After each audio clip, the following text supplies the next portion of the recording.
Stays crunchy and milk. It's a good word, people. If you're watching this, hell, if you're listening to it, it's me and me alone. Never done that before. But here we are. I got to do it. Box ain't here this week. Ant's not here this week. And I didn't want to go another week without an episode. So I said, fine. We're using new stuff to do it anyway. I might as well just do one by myself. Get a feel for it. See how it works. Let's see how it goes down.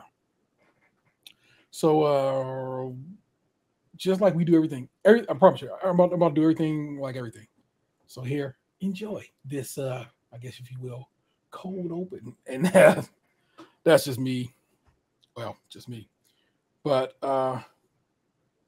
I just celebrated my birthday last Saturday, and I thought that was I don't know. It was the day before it. I was super like glum. I was like, nah, I'm not really feeling this one because it's the last year of my 40s.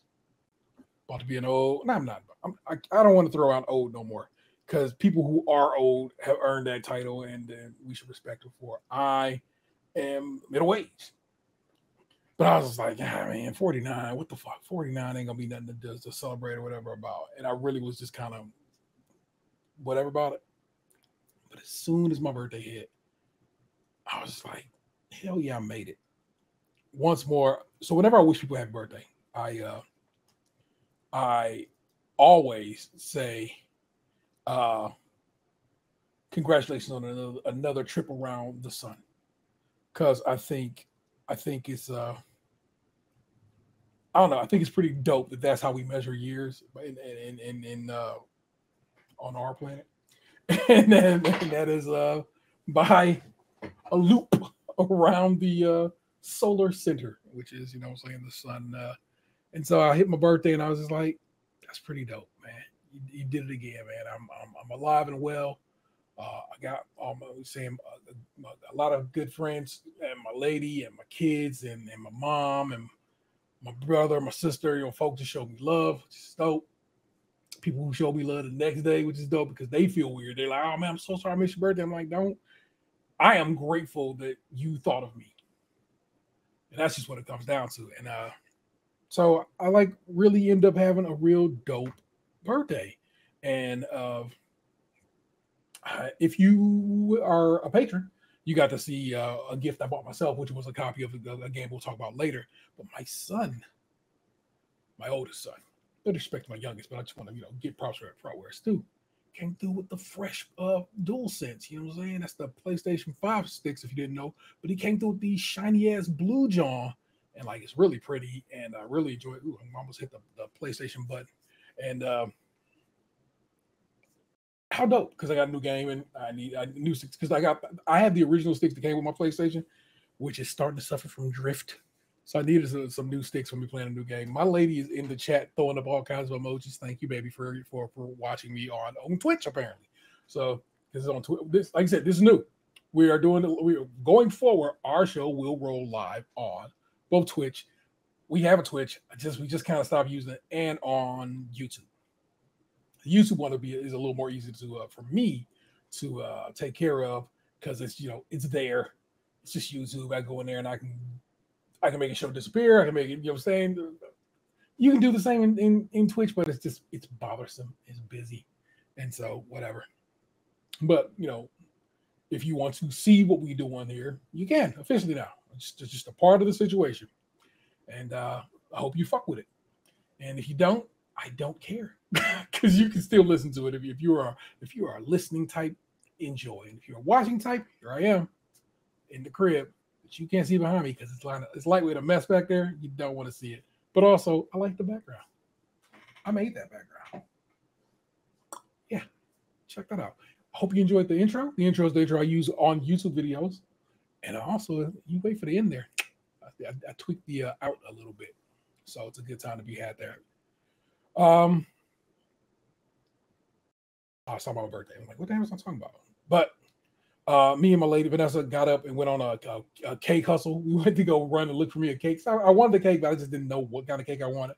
So we drove around looking, going places, trying to find what cake was going to suit my Look, if you don't know, I am super into cake, and so I'm very, very persnickety about it. I'm picky as fuck. I know it, and so we went riding about trying like which cake are we gonna bang with. Found one that I thought was lovely, looks nice on the outside, ended up tasting great too. So it was a good time to be had there too. I'm saying, and so I I'm now 49 years old. This is my last year of my 40s. I'll be 50 next year. Wild to think about 2025. Man, that's crazy. But everything's like my lady Vanessa will be 40 next year. I'll be 50 next year. My kid will turn 18 next year. He will graduate high school next year. He'll start college next year. It's like so much. It's a 2025, and Lord willing, and the creek don't rise. We'll have one President Kamala Harris holding it down come January of 2025. 2025 could be amazing, and I'm super excited for that. But I'm also like just gonna pace myself and ride one more time around the old solar, one more time around Soul, the old sun there, and I'm gonna enjoy it and live this life as best one can. I think that's what's up, y'all. Let me give you some lyrics. This week, lyrics is a little different. We're not gonna rap. I'm not gonna try to sing these songs this either. But I'm gonna read you some lyrics, and it might not sound as good as it definitely certainly won't sound as good as what they were when they're actually sung. And I'll tell you to go listen to them, but we'll talk about it after the fact. There was a man I knew who was smooth as smooth can be. His music, his smile, and his sweet, sweet melody. Do you recall that mentor and the voice with the velvet touch? I'll never forget how he moved us all so much. Do you remember that special one, very special one? I do remember how much he's done, how much the man has done. I can still hear his sweet song, Silky, Silky Soul Singer. The man was smooth as silk as he danced across the floor. That rhythm, that style made you want to see much more. And most of all, was inside was a heart as pure as gold. I do believe that magic lives and never can grow old. Welcome to this episode 550, and no, it's not a new balance. I'm your host, Leonard Sarah 713, and that's what you got this week, baby. Me. Hope you can deal with it. If you don't like it, if you are huge box and or ant fans, and I am neither of those gentlemen. It is okay if you say I'm good. But if you fuck with me a little bit, hang with me, man. We're gonna do some things. First, we're gonna talk about this. Those lyrics are from the song Silky Silky Soul Singer, Maze featuring Frankie Beverly. We lost Frankie Beverly this week, and we also lost James Earl Jones, but I'm talking about Frankie. And the reason I chose that song is, one, it's a beautiful song, but it's like I found it so, I don't know, interesting that his lyrics, that he made this song. This song was made as a memorial in memoriam for Marvin Gaye, but it fits him like a glove. I'm saying that smooth, silky soul singer. If you are, I'm not gonna say all black people, but I mean, I'm just gonna be real with you. Black people in America, get you down with them some Frankie Beverly and Maze. You know what I'm saying? You going to the function, the cookout, the whatever, the family reunion, the who knows what. Something of Frankie Beverly gonna be on deck. And we love that, and we celebrate his life. And I got a couple articles, as always. You know how to get down. A couple articles. I kind of just told you about my birthday. So look, it'll be weird this week in that I'll read you a couple articles. We'll probably just jump over to him on the assholes, and I'm not gonna be able to get answers about who thinks people are assholes. So it's up to you, the listener, to decide if these motherfuckers is assholes. So consider it. You know what I'm saying? I'm actually, hold on. I'm checking the whatever. In fact, I'm just gonna tell my friends I'm doing it. Come watch. All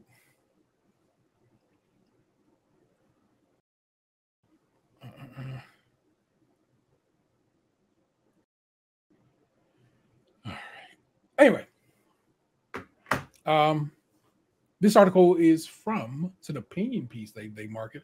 Elizabeth Wellington of the Philadelphia Inquirer is on the byline. Every celebration of Black culture ends with Frankie Beverly's Before I Let Go. The Philadelphia-born singer's iconic tune packs a river of emotion, sadness, hope, joy, pain, and love into the song, signaling to all who hear it, it's okay. It's time to go home. When the DJ spins Frankie Beverly Amazes Before I Let Go, we all know it's time to go home. That's hilarious. Take the last sip, grab your coat, dap your friends. The lights are about to come on. Yet there's still time for one easy two-step or electric slide, one final joyful get down before the birthday celebration, wedding reception, or repass is over. I'm telling you, man, Frankie Beverly got burned at all events in Black people. We get down with the get down with man Frankie Beverly. Before I Let Go is a one-of-a-kind cultural treasure. In a little over 5 minutes, Beverly, who died September 10th, packs a river of emotion, that's not what you just wrote, but I'll read it to you anyway. Packs a river of emotion, sadness, hope, joy, pain, and love in this iconic tune. His moans are sweetly layered over jazzy strings and drums in a way that, in such a way, he sounds as if he's crying. Beverly is indeed pleading, not for someone to stay, but that he finds the strength to let go, move on, grow, change.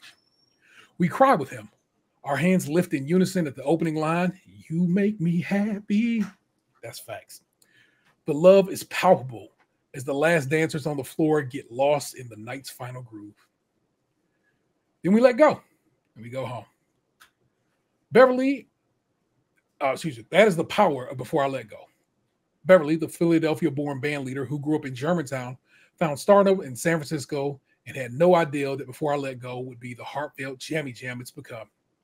He wrote it back in 81. It's the only song on Maze's Live in New Orleans album that is a studio recording. It was released on the B-side. In a 2020 Essence magazine article, Beverly said Before I Let Go was written as a slow drag, but when he started practicing in the studio, the tempo picked up. The song, he said, is about a breakup. I was seeing some lady, but I was just with someone else, and we broke up, he told Essence. And it got kind of hard because I wasn't with the woman I wanted to be with, and I couldn't stay with the woman I was with. Wow. Eventually, Beverly said he found the strength to let go. We are all faced with the dilemma, letting go of people, ideals about others and ideals about ourselves is excruciating. The path is tough. Similarly, in the moments before we leave a good time, we want to hold on to the fantasy and keep dancing before we return to the reality of the daily grind. We need this last dance before we let go. A good DJ will give it to us every time. Before I Let Go was Beverly's most enduring song, yet it wasn't a crossover hit, peaking at 13 on the Billboard R&B chart in 81. Beyonce breathed new life into it when she covered it for her 2019 album Homecoming, adding cameos Candy as a pulsating backdrop. I love both songs, but I wasn't a fan of Beyonce's version. Why mess with perfection? In time, however, I softened. It was a brilliant ad. Homecoming is a celebration of Black culture, and every celebration of Black culture ends with Before I Let Go. That said, Beverly's catalog is a banger, full of songs that elicit the kind of joy that starts deep in your soul and flowers at the end of your fingertips. The first chords of Happy Feelings pep me up. I feel connected to Black culture when Beverly croons, "We are one." Silky Soul, Beverly's ode to Marvin Gaye, reminds me of my 8th grade dance. Golden Time of Day is a beauty about sunset that sparks tears. Joy and Pain, Beverly's version, and Rob Bass's hip hop cover make me dance in my car when WDAS plays it. Oh, it must be a radio station in Philly. We haven't had any pop records yet, Beverly told the Inquirer in 2004 article about Frankie Beverly and Maze's legacy. We never crossed over, but look at us and the music we've done. We're still here. Fans have worried for a while that each of Beverly's concerts would be his last. He held on, as did his fans. In May, the 6,000 block of Norwood Street in Germantown was named Frankie Beverly Way. In July, he performed at the Dell Music Center as part of his final concert tour. I'm so glad that Beverly, one of Philadelphia's most unsung musical treasures, got a chance to make sure he was right before he let go. God bless. That is fantastic. My man Chalky asking how to get down with the pop with the get down SKiM YouTube.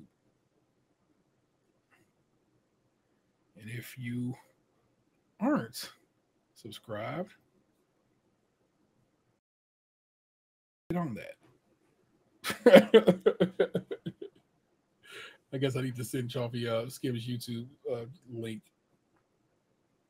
Let's see. Share message. And let's put that in our the old group chat. There we go. Boom. That's what's up.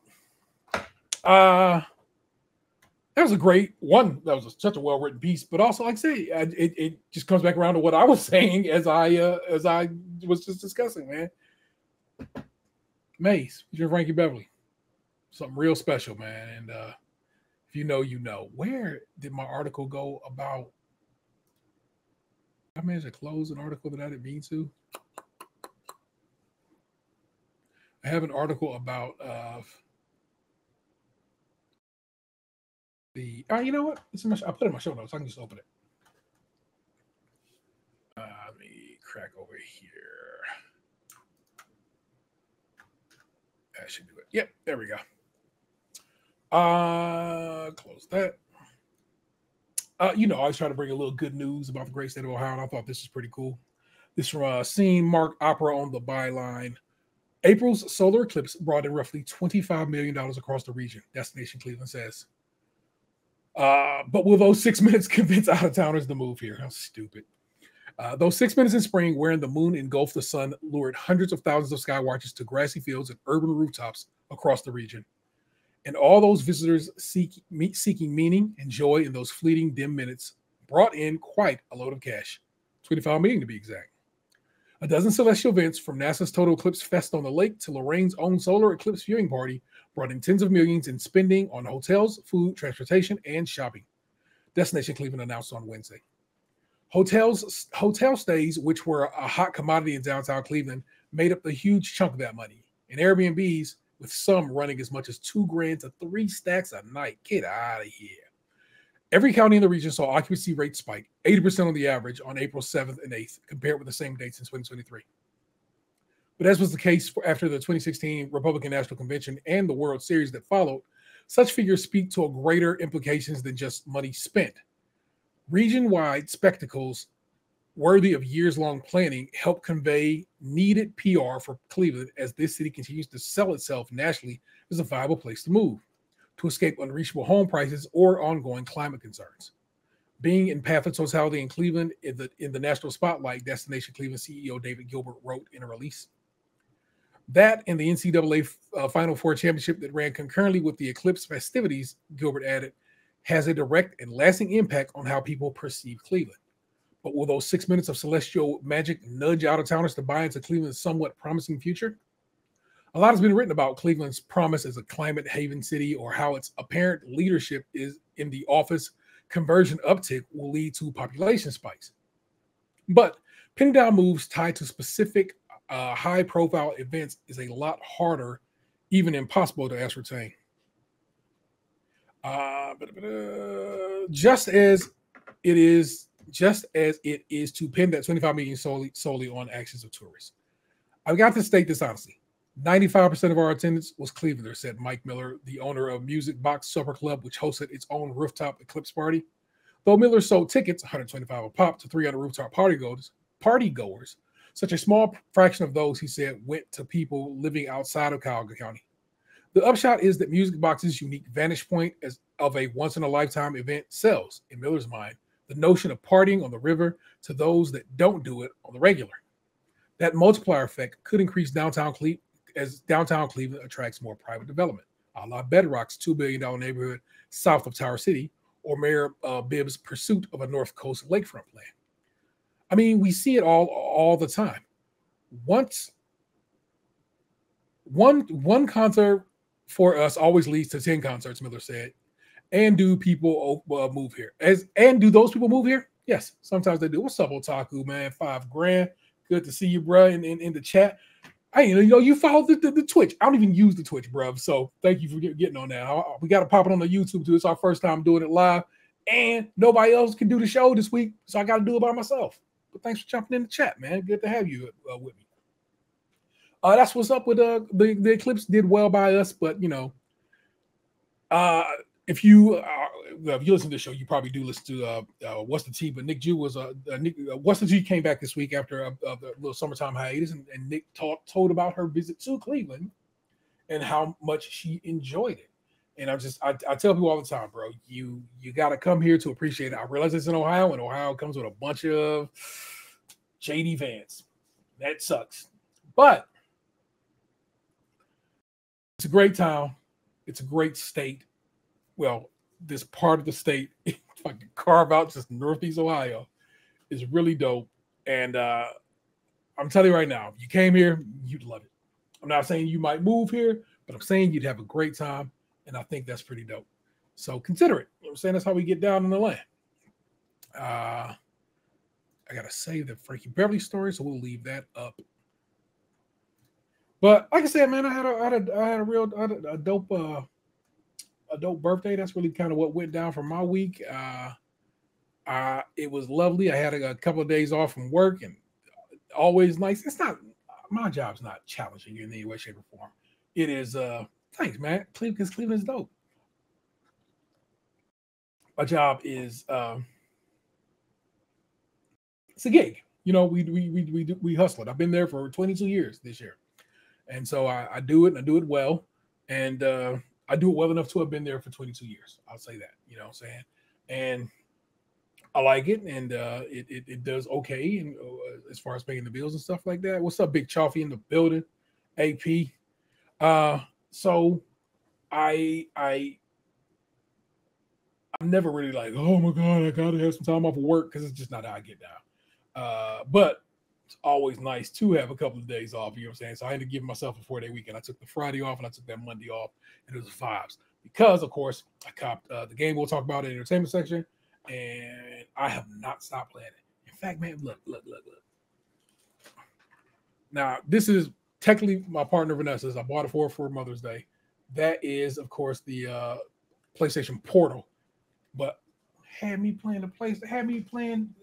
dang Astro a little bit today over here at my desk to get down because I like I said, I really dig. We'll talk about that, like I said, further a little bit. But what else happened on my birthday? Oh, so again, nothing to do with anything, but I might as well tell the story. So of course, my birthday. So the day before my birthday, the 6th. I mean, I was like, yo, I got to get out here and re-up my registration on the car. And this year was a whole new picture license situation. Man, I can even watch for that in the mail. Well, I guess it'll be a week tomorrow, so I guess maybe it'll probably be around that time.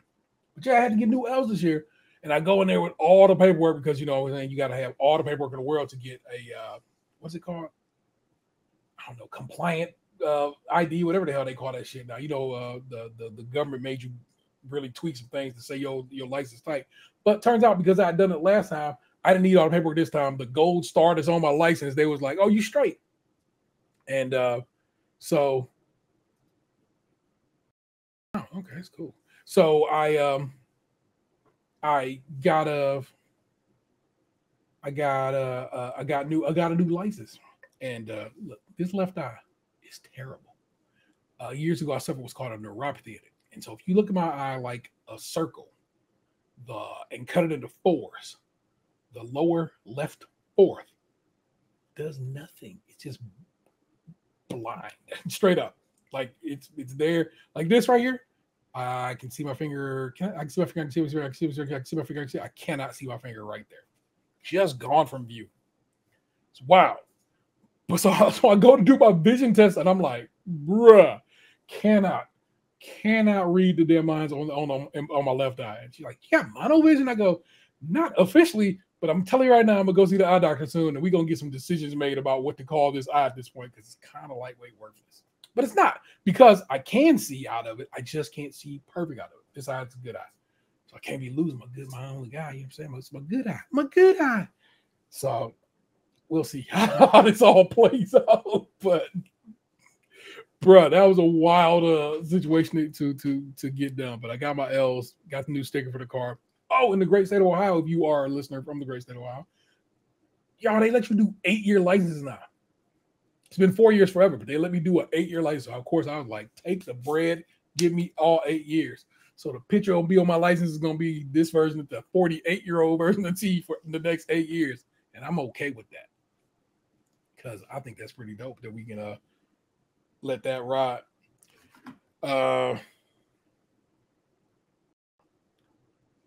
How funny.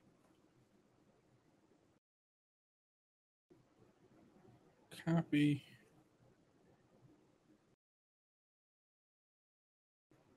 Not letting another friend know I'm doing a live.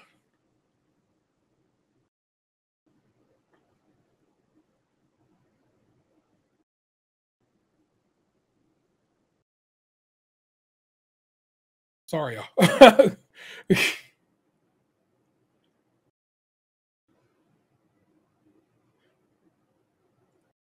I'm trying to let everybody know that way they know that I'm attempting to do it live. And that way, if I got some of y'all in here with me, it feels less I feel less pressed. You know what I'm saying?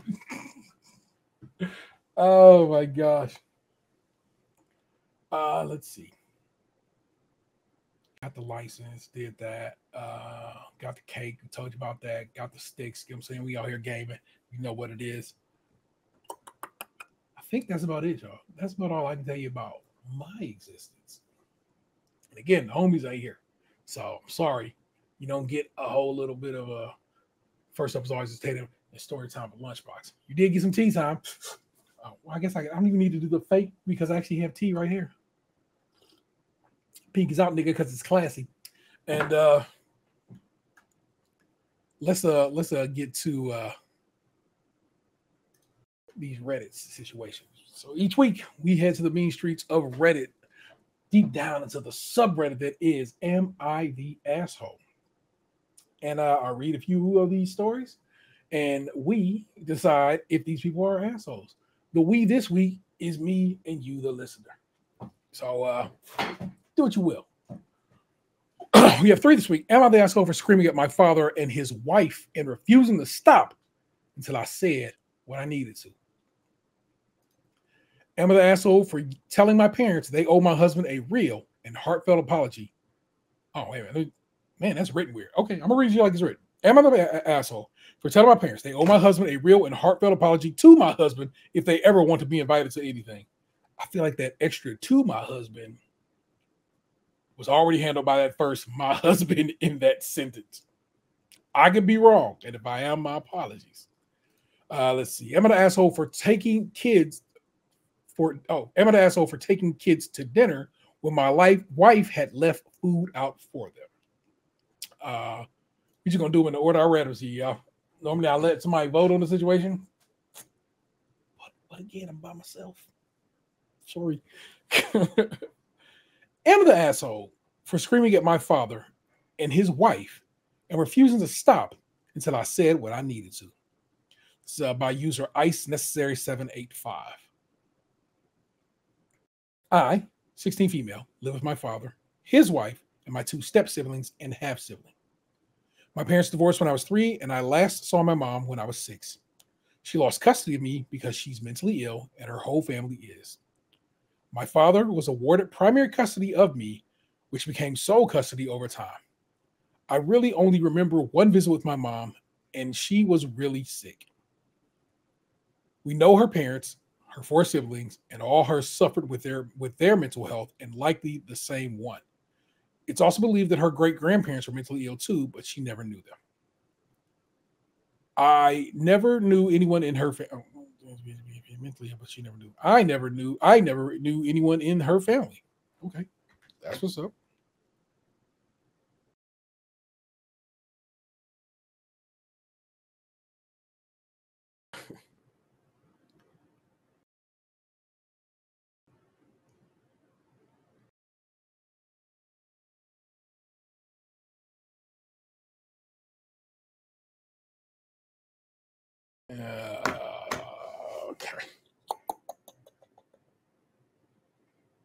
Here. I never knew. Okay, there we go.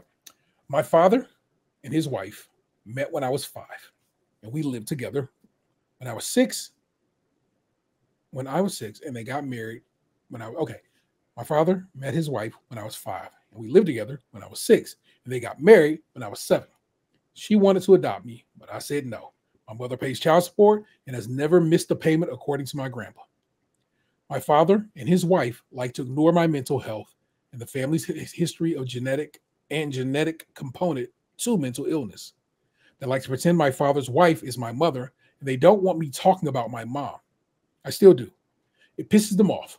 I bring up the mental health reasons, and they tell me nurture is more important than nature. They tell me I'm disrespectful, dismissing my father's wife's influence and place in my life, and how I have 2 parents in my home. I shouldn't worry about someone who didn't love me enough to get herself together.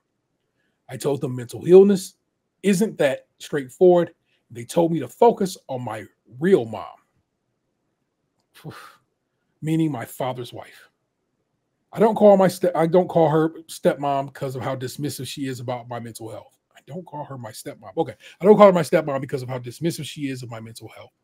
Same reason my father is my father. Same reason my father is my father and not my dad. Okay. My grandma never liked my mom, so she's with them. But grandpa's on my side. He also kept in touch with mom secretly and checks in on her. I know I'm mentally ill. I already have some stuff going on. I told my father, and he brushed it off. It's me imagining things, which I said, yeah, and that's my problem. But he doesn't want to hear it. His wife doesn't want me to talk about it when her kids are in the house. So basically never. They saw me researching my mom's name online last week and told me to drop it and stop disrespecting my real mom, the woman who raised me and is the reason I am who I am. They said I keep looking for ways to push her away, and I lost it. I started screaming that she's not my mom. She will never be my mom. She did not pass her DNA on to me, and it's not her medical history that's relevant to mine. I told them she can't save me from mental illness, that they can't ignore the problem and think it won't happen. They tried to stop me, but I kept going until I made it very clear how angry I was and how I would blame them if it got so bad it was harder to treat. They were madder than I ever saw them, especially because the other kids were in the house and heard everything. Am I the asshole?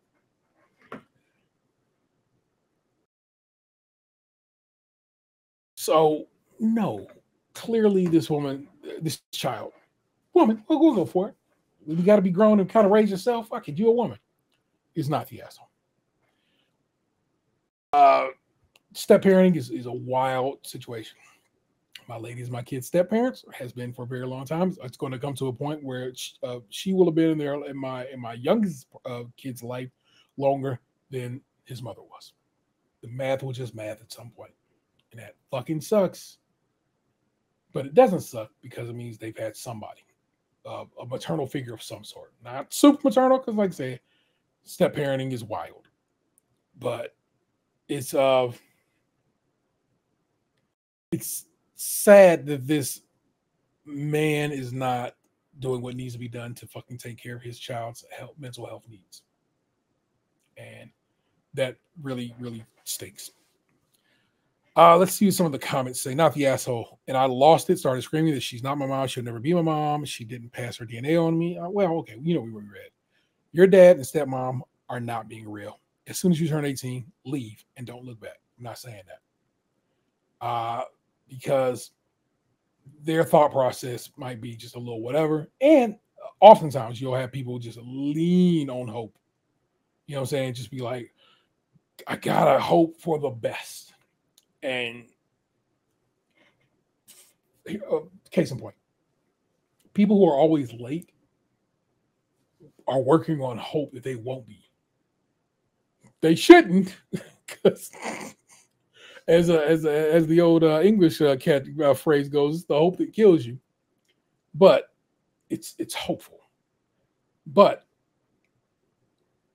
she has a grandpa in her corner, and maybe speaking with him and be like, look, bro, I know that I am suffering something right now, and I probably need to be medicated and looked into. And my parents is on some bullshit right now. Please lend an assist. Oh, the OP actually responded to that. It's one of the few things I think about regularly, leaving and never coming back and making sure I follow up on the stuff I need to. Another thing is this child may not understand and maybe is not fully aware. And I don't know if they're from the States, so it may not be the same where they are. But 16, you can go make your own doctor's appointment. You can go see a physician, call upon a shrink. If you know your insurance information, you can do that. You don't need to kick with your parents for most things. And so if possible, I might write to this person, which I don't normally do. I don't really get involved in these things, but I know what it is to have a child with a mental health disorder. And so maybe that's just my mindset is to reach out and help this person as best I can. I hope, and probably someone already has, but I might. And if I do, I'll let you know if I did. But no, clearly not the asshole, in my opinion. If you have an opinion that differs, let us know. Second one up. Am I the asshole for telling my parents they owe my husband a real and heartfelt apology to my husband if they ever want to be invited to anything? This is from Electronic Gap 8591. It's the user who wrote this. I, 27 female, met my husband, Jamie, 27 male, in high school. He was the boy with a bad reputation for dumb shit. And dumb shit, I mean, not stuff he did, but stuff he didn't do, like going home or having an adult around him. His mom was an addict who didn't let him come home before 12 a.m. on any given night. So he'd spend his time in different places, which made adults think poorly of him. By the time people realized it was because he had a crappy mother, they judged him for her actions. My parents were some of those judgmental people. They'd see him out past dark and make comments. They were awful when Jamie and I started dating. I told them they considered themselves Christian and should be more understanding and welcoming of someone who didn't have a good home life. They'd say he wasn't trying, like he could do anything about his mom. They judged him for not going to college. They deemed him lazy for not going. They judged him lazy for not going, even though he had held a job until he was 14. He held a job until he was 14? I think she means he has held a job since 14. And with the help of the couple he worked for, went to trade school. My parents were so shitty about it all that we didn't talk for a whole year. I've been there too. Then they reached out via my sibling to apologize to me, and they appeared to accept Jamie and realized they had been wrong about him. Jamie always got along with my siblings, but he started to get along with my parents too, and it was nice. We got married 2 years ago and welcomed our first baby together in June. Last month we had a fight. We had a big fight. Why? They showed that they kept their... Why did you have a big fight? This woman's writing. Last month we had a big fight. They showed that they kept their opinions to themselves for the long, but they never saw Jamie as a good person. They always saw him as trash. And it all started because Jamie was alone with the baby for an entire day, and they were horrified. What? I trust him to watch our child, as one should. It's his child, without me there. They spewed such hateful things about Jamie that aren't true. He's an amazing dad and husband. He's not his mother. He has never been in trouble with the law. So the fact that they spoke about him like he was some criminal, I was so pissed. I kicked them out and told them I was done with them. We're still good with my siblings, which is where this post is taking us. We started talking Christmas, and Jamie and I said we'd host them. My mom was trying to get my siblings to ask me if I'd come to Christmas dinner at their house with the baby. One sibling said Jamie and I were hosting. Upon learning that, my mom took said sibling's phone and called and asked me how I could leave them uninvited. I told them if they ever want to be invited to anything again, they will truly reflect on their actions and words and make a real and heartfelt apology to Jamie. But that is okay. Whew, that's me stumbling. But that is the only way. It has to be real and to him and not me. I then hung up on my mom. My parents are now claiming I'm trying to blackmail them. Of course they are, because they're bitches. Which I don't think they truly know what that means. In a text, I assume from my mom, accused me of being disrespectful to my parents and saying you can't demand an apology.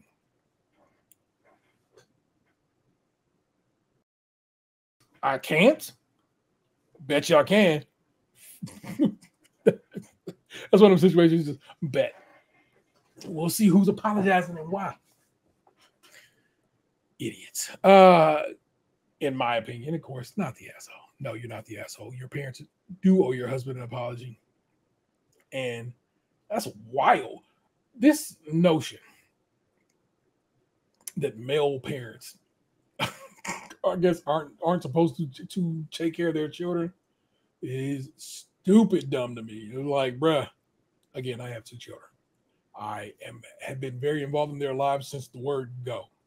Got up and fed my son, my oldest son, all the time when just because like his mom had of course had a C-section and was breastfeeding him, but like within 6 weeks of her breastfeeding her, she ended up having to have her gallbladder removed. Meaning she was hospitalized for a stretch. Meaning I had to feed that baby some of the breast milk we had in store, but eventually, saying my man had to move over to formula. And I would wake up and feed him at night because she was healing and she needed to. And so I would. And it's nothing to it. And I'm not bragging about it. I'm just letting you know, men take care of their kids. And it's weird that society seems to not think we do. And be like, oh, are you going to babysit? No, I'm not babysitting. They're my kids. I'm watching my children, kicking it with my kids. Fuck out of here. It's weird that they would have gotten upset with her for her husband watching his child. Dumb. Let's take a look at some of the comments. Not the asshole. Your parents clearly don't know their place. They claim to be Christian, but don't appear to know the basic foundation of how a marriage works. When you and your spouse married, you became one. So by them insulting him, they're insulting you. It isn't their place to chime in with their baseless opinion unless you ask for their advice first. If they want to be right fighters, let them fight that war alone. Trust me, the stress and anxiety over this isn't worth it. Let them simmer, and hopefully they'll come around. If they don't, your heart will go on. I like that. Scroll down. Not the asshole. He's your family now, along with your precious child. It's horrible that your parents actually voiced that they don't think he's trustworthy enough to be left alone with his child. Horrible. I think you already have learned that this is how they feel. They may be able to pretend for a bit, but their opinion of him is set in stone. And Christian must be a different guy than the one I talked to. God, do you think people still do that? That's how you know I'm old. I just did a snap in a Z formation. I'm old, my nigga, and I accept it. I accept it. That's facts. That's just what it is. Not an old man per se, but I'm older. You know what I'm saying? I watched Living Color. You know what I'm saying? And so that's of course where I got that from. That's maybe it made me know that I'm getting up there. I fucked up. Last one. Am I the asshole for taking kids to dinner when my wife had left food out for them? This one is like kind of recent. I'm gonna give it a refresh. Let's hope it's still there. And in fact, I'm gonna just grab it, Control C that bad boy right quick, and then refresh just in case it's gone. I can just give you a quick paste. Still there. Let it turn. I'm streaming to everything. Plus, I think Vanessa's upstairs watching something, so it's like I'm probably putting a battering on my internet. Ooh, I'm okay. We'll see. We'll see what you think. This is Johnny Boss 69 is the user who wrote this. I picked up my 3 and 5 year. I picked up my 3 and 5 year up from, that's what it's written, up from daycare on a night that my wife had to take our 12-year-old to practice. They were hungry when I picked them up, and I knew that. And I knew they'd like to go to dinner instead of going home. You pick them up, they're hungry. You know what I'm saying? Okay, let me feed my babies. Once at the restaurant, I saw a text from my wife that she had made them plates before she left the house. But it was too late to change plans, so we stayed and ate. The dinner she had made was pretty basic. That's where you're gonna get caught out at. That's where you're gonna get caught out at. But it was dinner nonetheless. It's like unnecessary to say that. It was just dinner was made. Don't judge the meal. This is where the hate gonna come from. When my wife got back home, I told her I saw her text just a few minutes too late and we ate out. She flipped out on me for wasting her time. I told her I didn't intend to waste her time, but that didn't matter. What I did was rude. Am I rude for this? Am I the asshole? You're a bit of a butt. for judging the meal. It was basic, you know. That's unnecessary. What does that do for anything? But no, in general, I think you're fine with this. And she's just upset because I'm not saying she said it's a waste of her time, but I don't feel that's what she actually means. I think she feels like she had gone through the effort to already prep stuff, and it feels like it's a waste of food, if anything. You know what I'm saying? But then not really, because it's like put things lunch the next day. Or it's snacks. Hell, they might get a little hungry. Who knows what they ate at the restaurant? Anything. Food is food. We can take care of that. Let's see.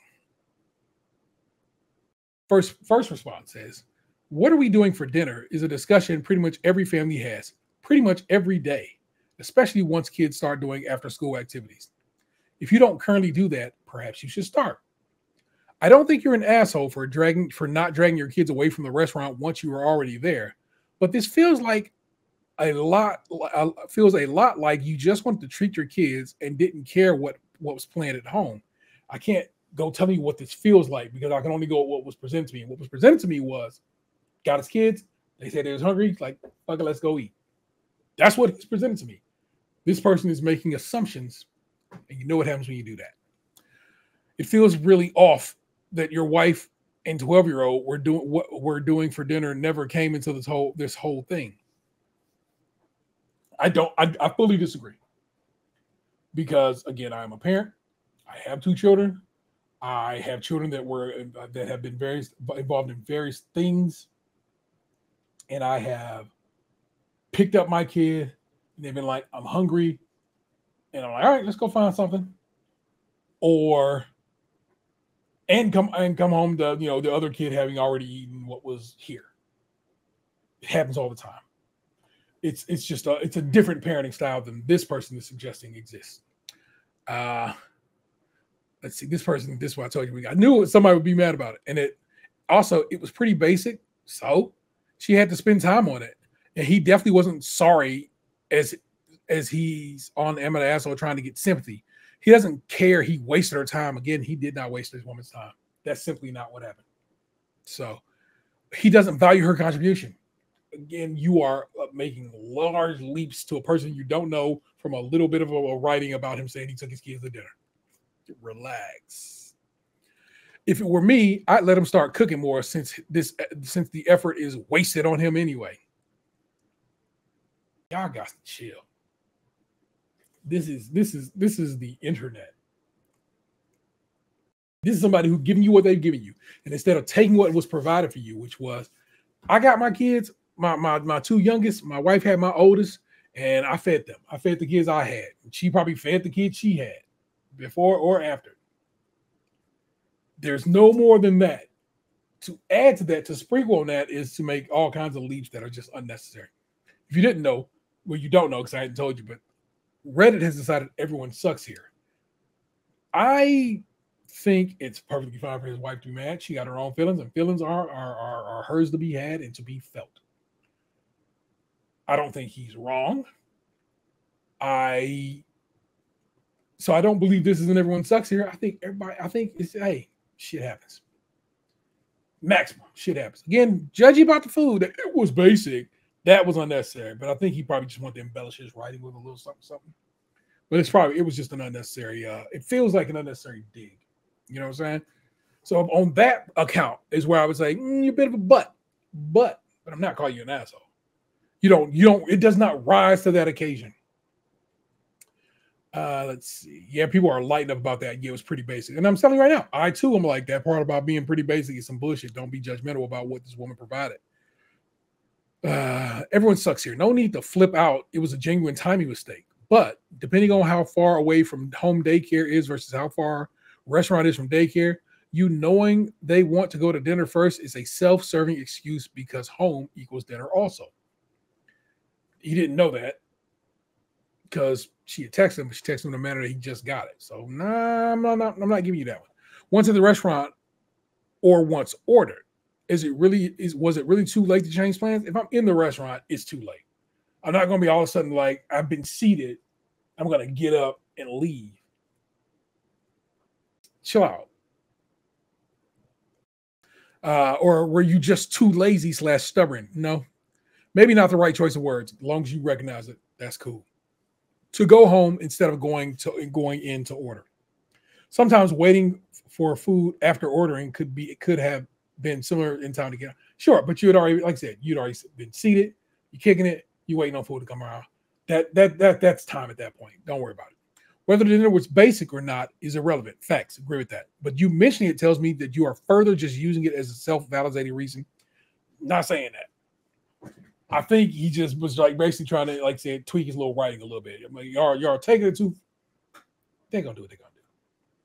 Relax. My man's not wrong. His wife is not wrong to be upset. And so I guess I can understand why they say everyone sucks here, but I don't think everybody sucks here. I think it's just it happens. Feel me? But that was this week's Am I the Asshole? Hope you enjoyed them. And hey, let me know who you think. If you think I'm wrong, let me know. I will gladly accept the fact that you consider me to be incorrect here. And we'll keep it moving. Last up this week, you know what it is? It's our entertainment section where I tell you what I am getting down with. Because I'm the only one here. You feel me? That kind of situation. I am watching. I finished the show, the first season of the show. Well, I don't know if it gets renewed. The first and only thus far season of the show, Sunny, on Apple TV Plus. I am unhappy with the ending because if it doesn't get a second season, it's a very unsatisfactory ending. Also, it was an ending I saw miles, I guess meters, because it is the metric system in Japan, meters out. I really saw it coming. And when I was proved right, I was like, yeah, I saw that coming. So I kind of hated that too. But all the build up to that, like the last 2 episodes, I think was pretty dope. In fact, the first 9 episodes were great. The 10th episode was just where I'm like mid, but good show. Sunny stars Rashida Jones, what a pretty ass, and it's pretty cool. It's about I don't even know if it's future Japan or present Japan. I'm going to say future Japan where robots is real robot-y, you know what I'm saying, and in the building. So, you know what I'm saying, you might want to go give that a look because I think it's a pretty dope show. I guess we could talk about this earlier. But anyway, for our patrons, I did We Tried this month where I tried Taco Bell's Baja Blast Gelato. And it is only gelato in that it is made with milk. There's no eggs in it and so forth and so on. It felt more sherbety than anything, but it was scrumptious. Tastes just like Baja Blast. And if you don't know, I loves me some Baja Blast. And so it was very tasty. It comes in a nice little tiny container. So nothing you're going to be like, oh my God, I'm overwhelmed. In fact, it goes perfect. It is a perfect pairing, just like Baja Blast is, with Taco Bell. So I'm going to tell you right now, while it's available, take advantage. Go get you some of this Baja Blast Gelato. Very tasty. And if you are, like I said, a patron of or want to know more about it, you can check out me giving it a try on the Patreon. I made a video using this very same setup. It was the first video I made with the setup. So that's what's up. Let's see. I told you I watched Sunny. I am playing. Got for myself, thanks to people at Sony for putting it out just in time for my birthday. Astro Boy. Astro Bot. Astro Boy is a different character. Astro Bot is the 3rd or 4th game in that series. Let me see how many Astro Bot games. How many Astro Bot games? Because I feel like there's been the VR one, Astro Bot Rescue Mission. The one that comes installed on the PlayStation, Astro's Playroom. And now this full game, Astrobot. But I think I feel like there might have been an Astrobot game on PS3. Maybe Vita? Let's see. Team Asobi is sold responsible for all the games starring Astrobot. There are 5 games total in the series. Oh, let's see what the other 2 are that I'm unaware of. Number 5 is Playroom, a novel use of the PS4's camera. Okay, that's kind of dope. So 2013 release that was on the PS4, and I guess you use the camera to play with that. The Playroom VR, well, you use the PlayStation VR on the PlayStation 4, so the original PlayStation VR 1. Playroom, which is, of course, like I told you, installed on the PS5. Astrobot Rescue Mission. So wait a minute, are there two? Oh, okay. So Playroom, which just use the camera. It's one. Playroom VR, which use a VR helmet. Okay. Rescue Mission, which was the PSVR's flagship game, as it's described right here. Okay. Playroom, one of the best games on PlayStation 5 until Astrobot came out, and it is great, y'all. All kinds of high scores in reviews, and it's in fact the highest reviewed game this year, and it's so good.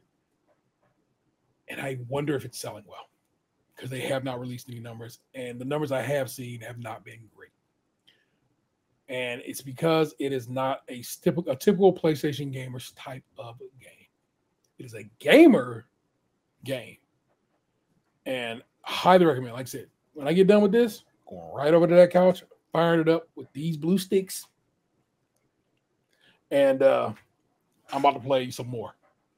And I am just eating this game up. I love it. I let Vanessa kind of mess around with the other day, and she was like, yo, that is really, like, she was thoroughly impressed with how sensitive the controller can be for doing the various things like that. Because, like I said, no one takes advantage of this of it unless it's a PlayStation game. It's just like Nintendo, who could take full advantage of the Switch's HD rumble. You know what I'm saying? It's like you gotta program to the metal in some situations, and a lot of game companies simply don't. But I wish they would, because, like I said, touching walls and feeling your controller vibrate specifically a specific way to know that, oh, that part of the wall felt different. Push on it. It's so dope. Astrobot on the PlayStation 5 is probably the best game on PlayStation 5. So take advantage. I told you I got the new sticks. I just finished right before I got on here tonight. Not Till We Are Lost. It's the newest and the latest book in the Bob. I noticed when I said it before, I don't pronounce it as well as I should. So I'm gonna take my time and pronounce it. Bob-iverse series of books. It's book 5, and it's definitely probably going to be the start of another few books. The Bob-iverse series of books is a book about a software engineer named Robert Johansson, Bob, who, upon making a bunch of money, signed up to basically be frozen after death or near death, to therefore be revived in the future. And that ends up happening. Gets hit by a car in Las Vegas, gets revived, and wakes up, like, I think several hundred years later is where we start off this adventure. And we go from there. And it's very, very, very hard sci-fi, meaning the science that these books are based on, is well-researched, pretty factual, as factual as science that is still in a study phase can be. And just really, really great stories. Dennis Taylor? Is it Dennis Taylor? What is Buddy's name? Yes, Dennis E. Taylor. Wow, look at me. Check it out. Is the author of those books. So you should, if you are so inclined, probably give that a look. What? Oh, Shop give me I'm like, why do I have notifications from Shop, but it's just telling me to go try to buy more stuff? I'm not buying more stuff, Shop app. Stop it. I didn't show you my shirt. That shirt says hot to go. You can take me hot to go. That is a shout out to one Chapel Rome. My lady got me this shirt and a blue version of it too, because we both love us some Chapel Rome. She's not on my list of things I listen to, but you know what? I definitely did listen to some Jamarone this week, so I might as well add her to the list. Like I said, get down with the Bob of her series of books. There are 5 of them. I enjoy them on Audible. I mean, if you are a person who likes to listen to their books, they're Audible exclusives. And that new one came out 2 days before my birthday. Like I had a great week. Like I said, y'all, it was on it, and I got it for free because Audible had a going on, a what do you call it? I don't know. What the hell is it called, y'all? Trial. Audible had a trial going, and it was like, "Come on, man, get you a free book." And I'm like, "Bet," and I did. I am listening to. Everybody else is calling this song. Hold on, I want to see. I want to tell you what the. Because I don't call it this. I don't fuck with it like that. I call it a different name than the internet has decided to call it. Everybody's calling this song "Watch the Party Die." Kendrick Lamar out of nowhere last night dropped another song on his Instagram, meaning it probably is not going to hit DSPs, which sucks because I need 616 in LA on DSPs like yesterday. Hopefully, maybe they'll be on his album. I don't fucking know. This is, of course, after Kendrick Lamar announced earlier in the week that he's going to be the performer of this year's, well, not this year's, but this season's Super Bowl. Fucking so dope. So he drops a song that I am referring to colloquially as Black Air Force Ones, because the art is a pair of Black Air Force Ones. I like that better than Watch the Party Die. Black Air Force Ones is what I call that song. And that song is, as all Kendrick songs are, as most Kendrick songs are. I'll give you a little wiggle. Most. It's fire. And of course, people are like, look, he dissing Drake again. If you think he's dissing Drake in this song, I'm not going to call you an idiot, but I am going to think a little bit less of you. Because that's not what's going on in this song. He's talking about this industry as a whole and how it is treating hip hop right now and how he does not appreciate how it is being treated. And if you get that, you're great. Because then the song becomes like, oh man, he's talking about bloggers and influencers and what they are doing, unfortunately, what they are doing to the culture and so forth. And it's really good. Black Air Force Ones by Kendrick Lamar. It's on his Instagram. Go give that a listen. Of course, I have not stopped. I've returned to form and I'm listening to Euphoria all over again. Again, Kendrick Lamar. But hey, can't help it, bro. This is just dope. Black and Brown, Danny Brown, Apollo Brown. Yeah, Apollo Brown. Really? Wait a minute. Is that Apollo Brown? I think it is Apollo Brown. Now I think on it.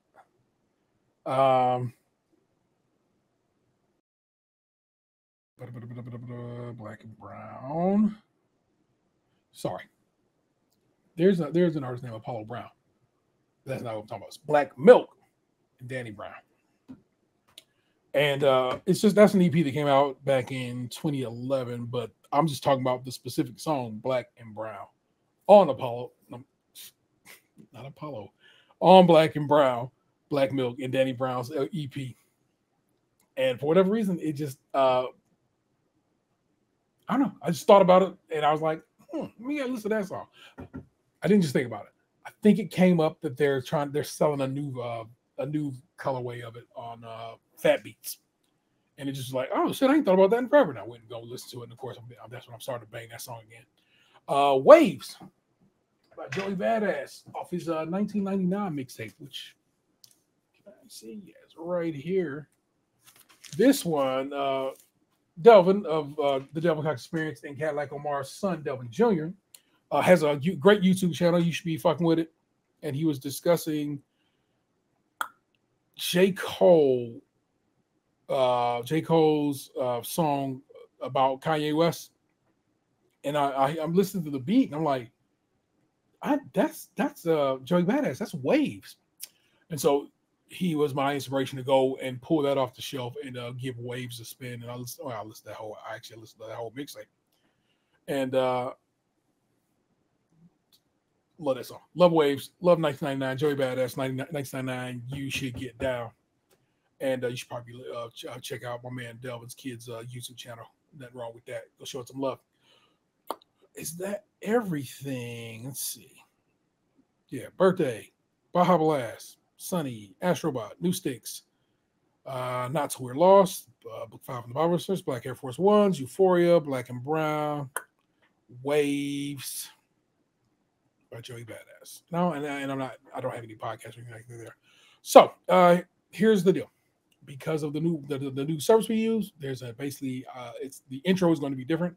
You're not going to hear me give you the whole rigmarole at the front of the show. But you the rigmarole here like I always do, but you got to be here to get it. It's not going to be at the front of the show no more.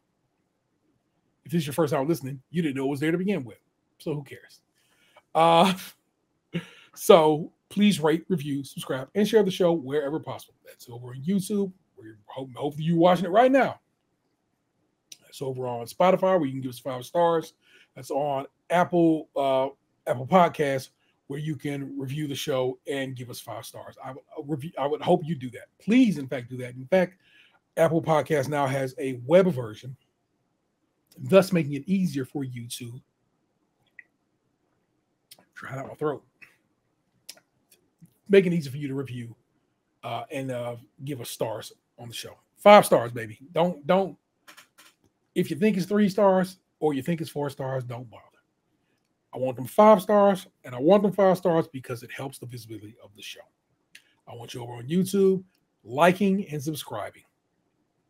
That's what's going down out here, people. Okay, I'm trying to spread the good word and make SKiM larger than it ever has been. If you want to support the show financially and got a few bucks our way, consider joining us over on Patreon. Our members at the $5 tier get extra content each month and early access to new shows. Told you I just gave them out. I gave them a brand spanking new I tried Star Wars Oreo and Taco Bell Baja Blast Gelato. It's a good time to be had over there, y'all. I'm telling you. We also have merch over at tpublic.com/users tpublic.com/user/stays crunchy milk, all one word.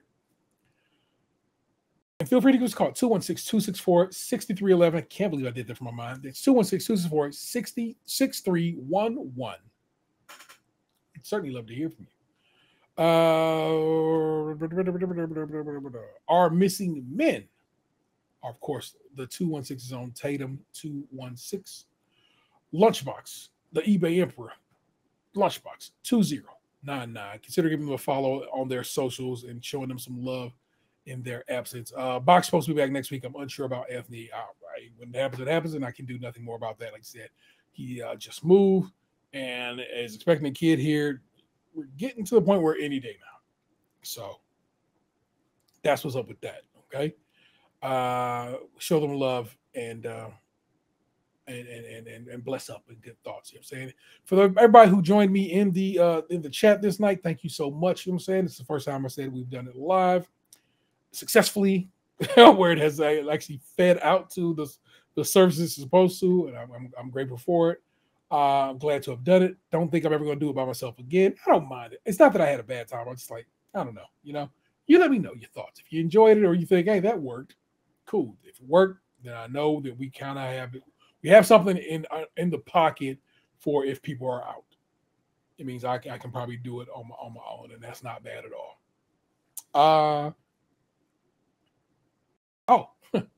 I am your host, the internet's Tayrell713. Don't make me push you into traffic. We'll catch you next time. Peace. What happened to your ass? It used to be beautiful.